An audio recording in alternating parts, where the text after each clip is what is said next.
10 hari menjelang Natal tahun 1994, di kota kecil Catasauqua, Pennsylvania, Joanne Katrinak bersiap untuk membawa bayinya yang baru berusia 4 bulan, Alex, mengunjungi ibu mertuanya.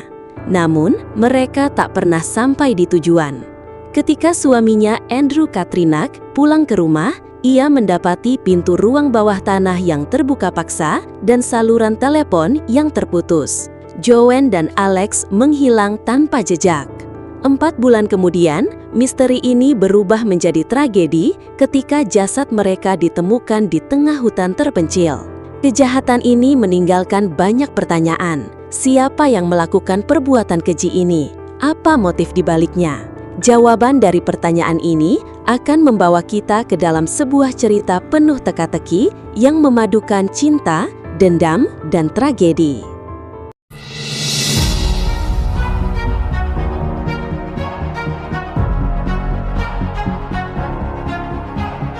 Selamat datang di CSI, Crime Story Investigation, mengungkap kebenaran di balik misteri kriminal. Ikuti jejak penyelidikan bersama kami. Catasauqua adalah sebuah kota kecil kerah biru di Lehigh County, Pennsylvania, yang dikenal dengan komunitasnya yang erat dan lingkungan yang tenang.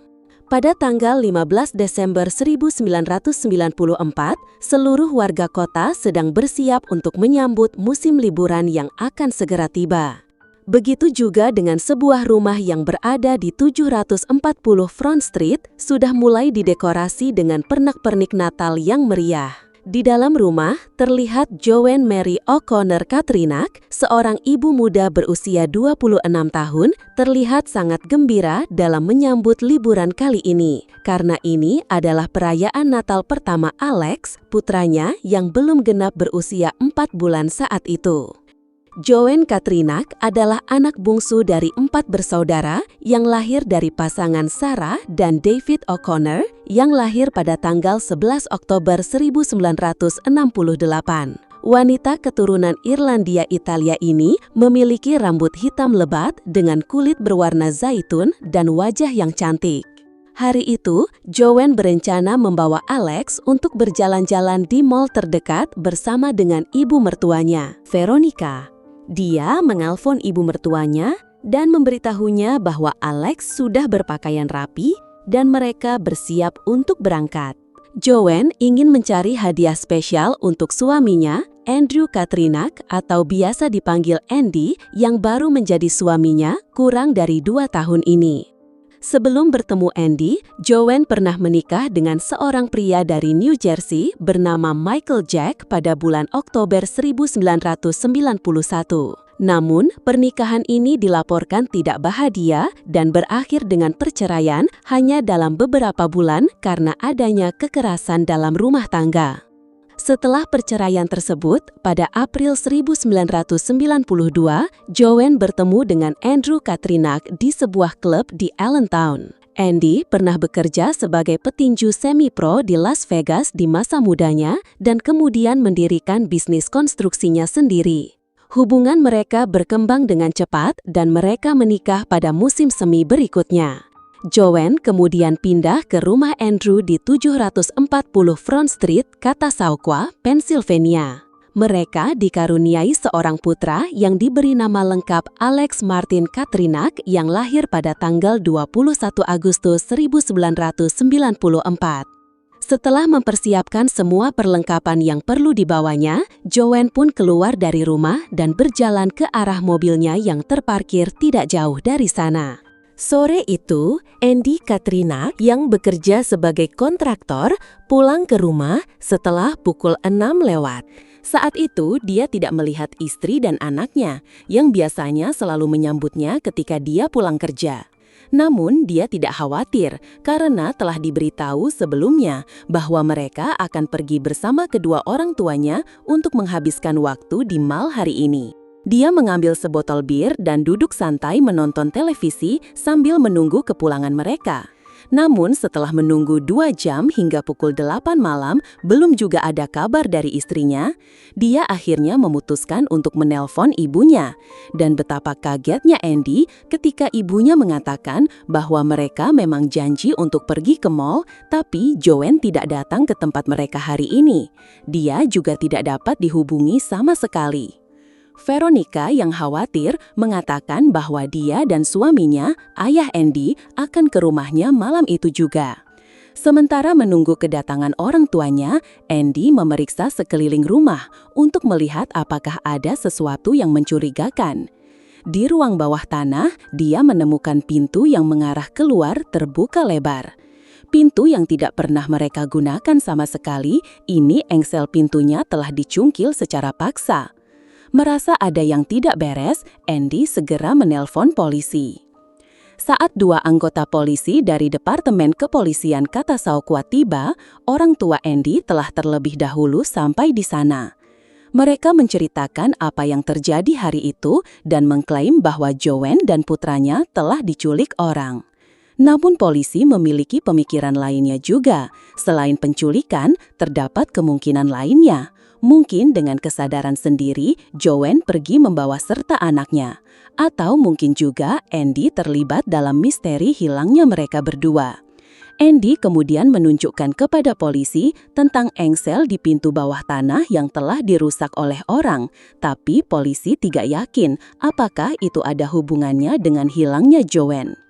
Malam itu, Andy tinggal di rumah bersama ibunya, sedangkan ayahnya pergi mencari Joanne dan Alex di sekitar daerah sana. Pada pukul 3 pagi, Andrew Senior, ayah Andy, menemukan sesuatu dan membawa putranya untuk pergi melihatnya. Mobil Toyota coklat milik Joanne terparkir di McCarthy's Tavern yang berada di ujung jalan, sekitar 1 blok dari rumah mereka. Mobil ditemukan dalam keadaan terkunci, tanpa tanda-tanda kerusakan. Barang-barang pribadi Joanne seperti dompet, kunci, dan kursi bayi masih berada di dalam mobil. Andy kembali menelpon polisi untuk dilakukan penyelidikan terkait penemuan tersebut. Karena ini adalah kasus yang serius dengan kemungkinan penculikan, polisi Catasaugua kemudian menghubungi polisi negara bagian Pennsylvania untuk meminta bantuan dalam penyelidikan tersebut. Keesokan paginya, saat polisi Pennsylvania mendatangi rumahnya, Andy memberitahu mereka bahwa semalam dia menemukan salah satu kabel telepon yang berada di ruang bawah tanah telah terputus. Terdapat 2 kabel telepon di sana, yang terputus adalah kabel telepon utama, sedangkan yang satu lagi adalah kabel telepon yang dihubungkan ke dapur. Berdasarkan penemuan ini, penyelidik mengambil kesimpulan bahwa siapapun yang telah memutus saluran telepon tersebut mengetahui dengan pasti mana yang harus dipotong. Tindakan ini dianggap sebagai indikasi bahwa pelaku mencoba mengisolasi rumah dari dunia luar sehingga mempersulit upaya untuk menghubungi pihak berwenang atau memberi tanda bahaya. Selain menemukan jejak sepatu bot di lantai ruang bawah tanah, penyelidik tidak menemukan sesuatu yang mencurigakan. Di dalam kamar utama, tidak ada tanda-tanda Joanne telah berkemas untuk melakukan perjalanan panjang. Semua pakaian dan kopernya juga masih utuh berada pada tempatnya. Tidak ditemukan adanya jejak darah maupun sidik jari asing di sana. Di kamar bayi juga tidak ditemukan adanya tanda-tanda Alex akan dibawa pergi untuk melakukan perjalanan jauh. Tidak ada indikasi telah terjadi perkelahian atau perampokan di dalam rumah. Sementara itu, polisi yang melakukan penyelidikan secara menyeluruh terhadap mobil Joanne akhirnya berhasil menemukan 6 helai rambut yang berwarna pirang di sandaran kepala kursi pengemudi. Keenam rambut itu kemudian dibawa untuk diteliti lebih lanjut untuk memastikan apakah itu ada kaitannya dengan hilangnya Joanne. Berdasarkan keterangan yang diberikan Andy, istrinya tidak pernah memarkirkan mobilnya sejauh itu karena mereka memiliki tempat parkir sendiri yang berada di belakang rumah. Selain itu, selama ini Joanne tidak pernah memundurkan mobil saat hendak memarkirkan mobilnya. Pasti selalu bagian depan yang duluan masuk ke dalam parkiran. Hal itu dilakukan karena dia sangat buruk dalam memundurkan mobilnya.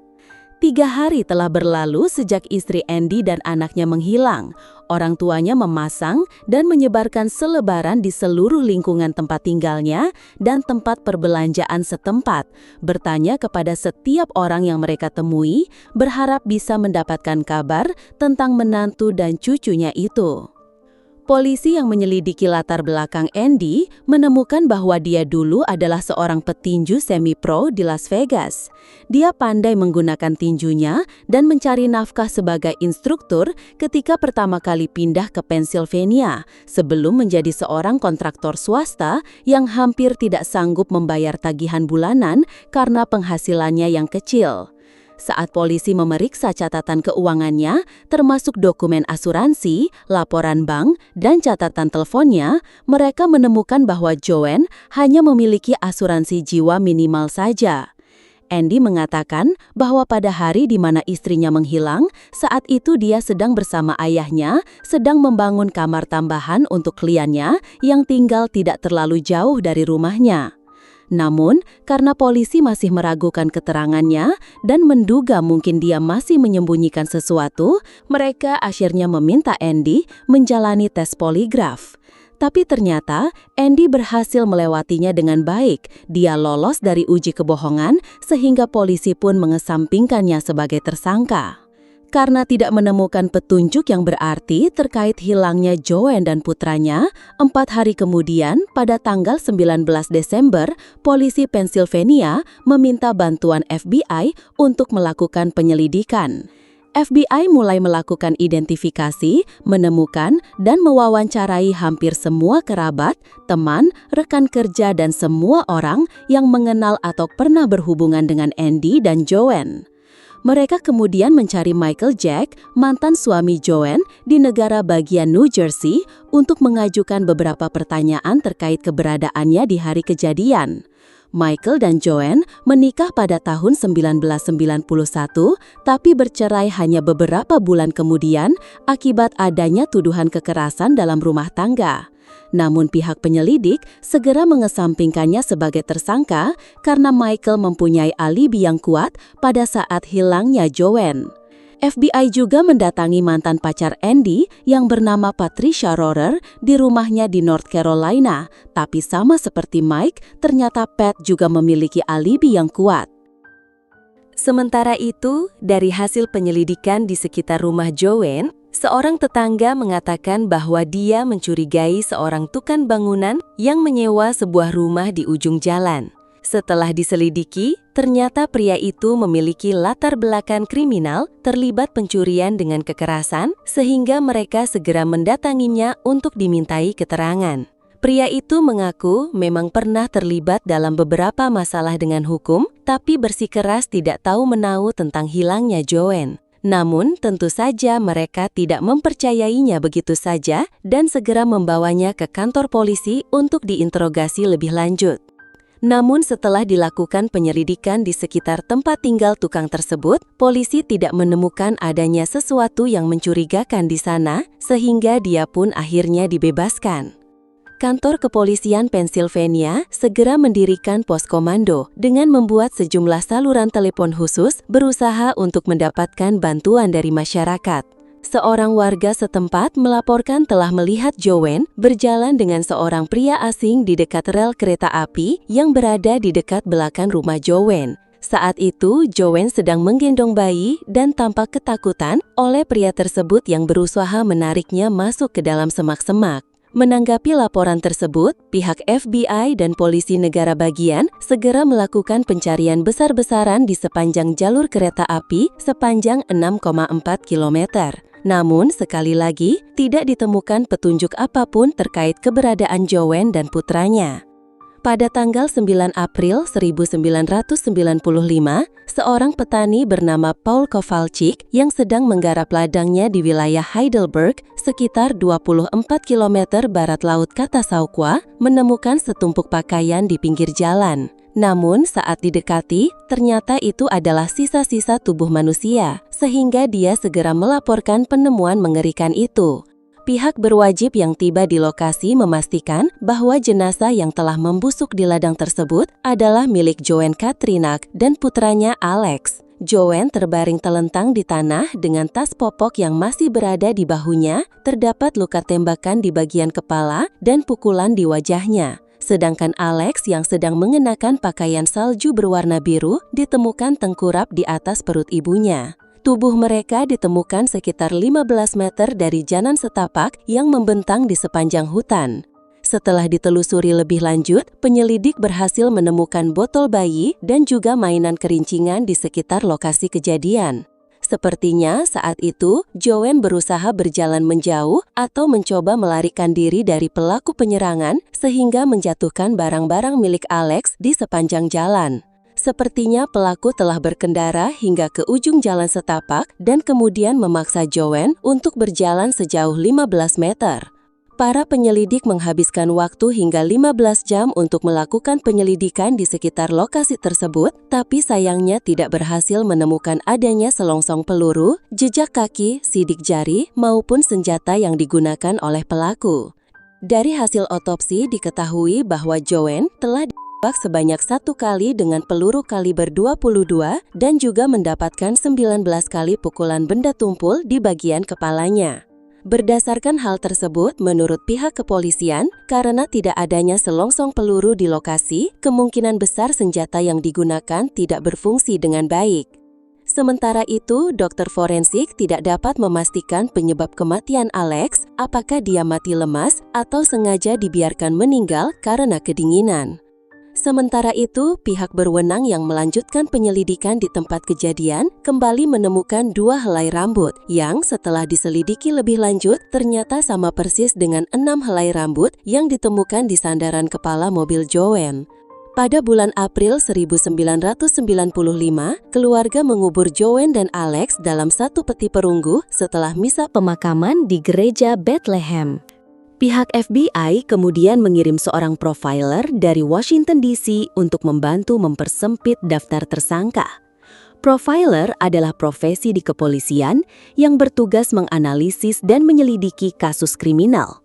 Profiler juga dikenal sebagai analis investigasi kriminal yang bertugas untuk mengidentifikasi tersangka dengan menyusun dan membandingkan data dari kejahatan dan pelaku yang serupa. Profiler juga membentuk hipotesis logis berdasarkan laporan saksi, kesaksian korban, dan bukti tempat kejadian perkara. Saat dibawa ke lokasi penemuan jenazah, profiler tersebut mengatakan bahwa kemungkinan pelakunya sudah pernah ke sana sebelumnya. Dan berdasarkan perlakuannya yang kejam terhadap kedua korban, kemungkinan pelaku adalah seorang pria. Selain itu, penculikan dilakukan di siang hari, yang menunjukkan bahwa pelakunya adalah seorang yang merasa nyaman dan tidak takut terlihat oleh orang lain di kota yang kecil ini. Kemungkinan besar dia mengetahui kebiasaan keluarga Katrina dan juga mengenal tata letak rumah korban dengan sangat baik.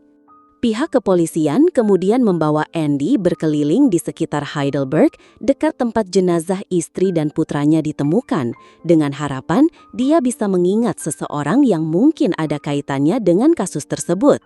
Mungkin Joanne pernah mengunjungi Heidelberg atau mungkin juga ada anggota keluarga atau teman yang tinggal di sekitar sana. Namun sayangnya, tidak ada satupun nama yang muncul di dalam pikirannya saat itu. Karena tidak berhasil menemukan petunjuk yang berarti selama perjalanan, mereka segera kembali ke kantor kepolisian Pennsylvania. Tapi saat hendak pergi dari sana, Andy teringat sesuatu dan segera memberitahukan kepada pihak kepolisian. Dia mengatakan mengenal seseorang yang tahu banyak tentang Heidelberg, yaitu mantan pacarnya Pat Rohrer yang pernah mengelola peternakan kuda di sana. Dia mengatakan walaupun tidak bisa mengingat lokasi dan nama tempatnya dengan jelas, tapi dia masih ingat jalan menuju ke sana. Andy dan Pat pernah tinggal bersama selama beberapa waktu di Pennsylvania. Dia pernah mengunjungi peternakan kuda Pat. Setelah mereka berpisah pada tahun 1989, Pat kemudian pindah ke North Carolina. Tapi pada musim semi tahun 1991, sebelum Andy bertemu Joanne, Pat tiba-tiba datang mengunjunginya setelah terjadi pertengkaran dengan pacar barunya. Andy bersimpati kepada Pat dan mengizinkannya tinggal selama beberapa hari di rumahnya sebelum kembali ke North Carolina. Tidak lama berselang, Andy akhirnya bertemu dengan Joanne, cinta pada pandangan pertamanya. Setelah menikah pada tahun 1993, mereka akhirnya dikaruniai seorang putra kurang dari setahun kemudian. Andy menambahkan bahwa 3 hari sebelum istri dan putranya menghilang, pada tanggal 12 Desember, Joanne menerima panggilan telepon dari Pat yang mencari suaminya. Saat itu, Joanne merasa terganggu dan memberitahu Pat bahwa saat ini Andy sudah menikah dan mereka telah memiliki seorang bayi, sehingga dia meminta Pat tidak menghubungi suaminya lagi. Tapi meskipun Andy mengetahui bahwa Pat memiliki temperamen yang buruk, tapi dia menepis dugaan bahwa Pat akan bisa melakukan kejahatan tersebut. Berdasarkan keterangan Andy, pihak berwenang segera mengalihkan perhatiannya pada mantan pacar Andy tersebut. Lahir di Pennsylvania pada tanggal 24 Januari 1964 dengan nama Patricia Lynn Roeder, Pat dikenal sebagai wanita yang tangguh dan berani. Pada usia 17, Pat keluar dari sekolah menengah dan menikah dengan tukang kebun Gary Gabbard. Mereka berdua bekerja shift malam selama 12 jam di sebuah pabrik tekstil dan menitipkan Charles Robert, putra mereka, kepada ibunya yang bernama Patricia Chambers. Pat juga pernah bekerja sebagai agen real estate Century 21 dan sales di Oldsmobile, serta sebagai pedagang kuda, instruktur berkuda, dan peserta rodeo di North Carolina. Namun, perjalanan hidupnya tidak sepenuhnya berjalan dengan mulus karena dia pernah dijatuhi hukuman percobaan selama 12 bulan karena kasus pencurian di Walmart yang berada di Lexington, North Carolina. Pat dan Gary berpisah setelah kematian putra mereka yang masih berusia 3 bulan akibat terkena sindrom kematian bayi mendadak. Setelah pindah ke Pennsylvania, Pat bertemu Andy yang memiliki tinggi 193 cm di sebuah restoran. Mereka pindah ke rumahnya di Salisbury County dan tinggal bersama selama sekitar 2 tahun sebelum putus pada tahun 1993. Pat gagal membayar hipoteknya dan kemudian terpaksa kembali ke North Carolina, di mana ia akhirnya tinggal bersama seorang pacar bernama Brian Ward dan memiliki seorang bayi perempuan yang diberi nama Nicole. Berdasarkan penyelidikan awal, diketahui bahwa meskipun Pat akrab dengan lokasi penculikan dan pembunuhan, tapi rambutnya berwarna coklat gelap, sedangkan rambut yang ditemukan di mobil Joanne berwarna pirang kotor. Selain itu, berdasarkan keterangan yang diberikan oleh ahli profiler, kemungkinan pelaku adalah seorang pria, sedangkan Pat adalah seorang wanita. Tentu saja fakta tersebut sedikit menimbulkan keraguan pihak berwajib. Pada bulan Mei 1995, sekitar 6 bulan setelah kejadian, polisi melakukan perjalanan ke North Carolina untuk menemui Pat. Dengan ditemani oleh ibunya, Pat akhirnya diwawancara terkait pembunuhan Joan dan Alex. Pat mengatakan bahwa pada hari kejadian, dia sedang mengunjungi sebuah toko pakan ternak dan salon penyamakan kulit setempat. Dan pada malam harinya, dia mengikuti pelajaran dansa yang rutin dilakukannya setiap Kamis malam di sebuah klub musik country yang bernama Cowboys Nightlife. Pat mengaku pernah bekerja di sebuah peternakan kuda di Heidelberg, tapi dia mengatakan belum pernah ke Pennsylvania lagi sejak terakhir mengunjungi Andy di sana. Dia juga mengatakan tidak pernah memiliki senjata api sama sekali. Untuk membuktikan kebenaran pengakuannya, polisi segera mengunjungi salon penyamakan kulit seperti yang disebutkan oleh Pat. Namun, wanita pemilik salon mengatakan bahwa toko mereka tutup pada hari itu karena tanggal 15 Desember adalah hari ulang tahun suaminya. Dia masih ingat pada hari itu mereka berada di sebuah pusat perbelanjaan yang berjarak sekitar 80 km dari sana. Sebagai buktinya, dia menunjukkan sebuah kwitansi pembelian pada hari Kamis itu dari pusat perbelanjaan tersebut. Saat mendatangi klub musik country, instruktur tari yang bernama William Jarrett mengatakan bahwa Pat adalah pelanggan tetap mereka. Namun, dari daftar tamu, diketahui ternyata Pat hadir pada hari Kamis sebelum dan sesudah tanggal 15, tapi dia tidak hadir pada tanggal 15-nya. William sendiri tidak dapat mengingat apakah hari itu Pat menghadiri kelas dansanya atau tidak di sana. Berdasarkan catatan panggilan telepon rumah Pat, diketahui bahwa selama bulan Desember 1994, dia menggunakan telepon rumahnya setiap hari kecuali tanggal 12 hingga tanggal 15. Hal tersebut menunjukkan bahwa dia kemungkinan sedang berada di luar kota saat itu dan mungkin menggunakan telepon umum untuk menghubungi rumah Andy. Polisi kemudian mendatangi peternakan kuda di North Carolina untuk menemui salah satu mantan pacar Pat yang bernama Walter Blalock.